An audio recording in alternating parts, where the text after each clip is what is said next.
Shalom, Opa Oma yang dikasihi oleh Tuhan kita Yesus Kristus. Apa kabar hari ini?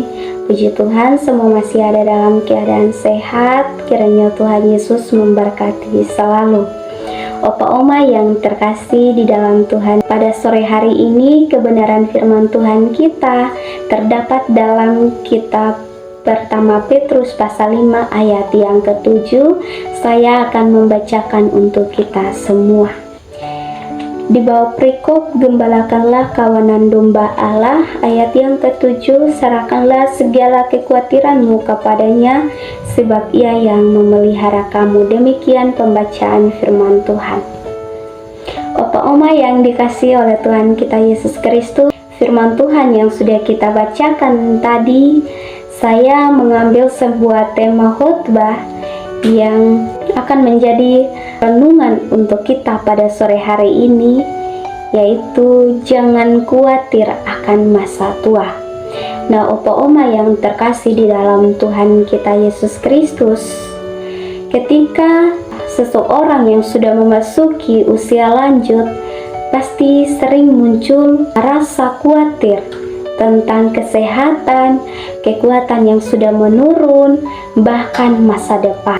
Melalui firman Tuhan kita hari ini mau mengingatkan kita bahwa hidup orang percaya selalu aman dalam tangan Tuhan. Dia tidak pernah meninggalkan kita, bahkan sampai rambut kita memutih.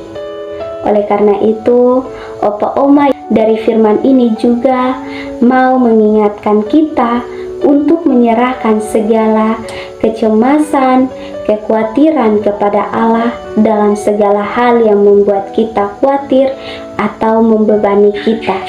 Kita harus serahkan kepada Tuhan yang selalu peduli dengan kita. Sebab di saat seseorang yang sudah ada dalam usia lanjut pasti memikirkan masa tua yang muncul dengan rasa khawatir tentang siapa yang mau merawat saya, apa nanti saya masih sehat, apakah saya punya cukup uang untuk masa tua saya, apakah saya masih bertahan atau hidup saya masih berarti. Nah, Opa Oma yang dikasihi oleh Tuhan kita Yesus Kristus, lewat pertanyaan-pertanyaan ini memang wajar bagi kita sebagai manusia, tetapi lewat ayat ini, Opa Oma, Tuhan mau mengingatkan kita untuk tidak menanggung semuanya sendiri. Sebab Tuhan itu sangat memelihara dan peduli atas hidup kita, di mana Tuhan itu peduli terhadap kita dengan kasih-Nya di dalam setiap aspek hidup kita dan kekhawatiran. Tidak perlu kita pikul sendiri, karena Opa Oma kita harus melihat di mana waktu kita masih kecil, waktu kita masih muda adalah Tuhan yang sama yang memelihara kita sampai di masa tua.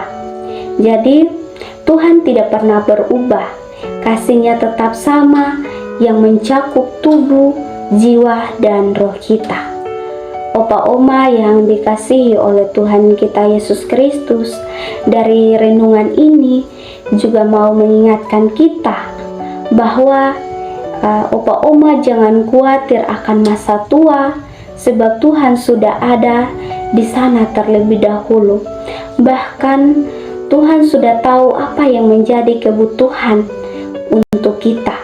Tuhan memelihara kita dan sanggup menolong kita tepat pada waktunya. Jadi Opa Oma, kekuatan sebagai manusia memang menurun, tetapi kasih setia Tuhan tidak pernah menurun. Oleh karena itu, Opa Oma, mari kita belajar untuk berserah penuh kepada Tuhan. Jika Opa Oma ada dalam kecemasan terkait dengan masa depan atau masa tua yang berkaitan dengan ekonomi, kesehatan, kesendirian, mari bicaralah dengan Tuhan lewat doa dan membaca firman Tuhan. Jadi, opa oma harus ingat, kekhawatiran tidak bisa menambah umur untuk kita, tetapi iman bisa menambah damai dalam hidup kita. Oleh karena itu, opa oma, mari serahkanlah masa tua kita kepada Tuhan yang selalu setia kepada kita. Biarlah hati kita tetap bersyukur dan percaya, sebab hidup ini adalah perjalanan yang panjang dan Tuhan adalah penuntun yang setia dari awal hingga akhir. Demikian renungan singkat dari saya. Semoga renungan ini bisa menjadi kekuatan bagi opa oma yang saat ini menghadapi masa tua. Kiranya Tuhan Yesus memberkati selalu. Shalom.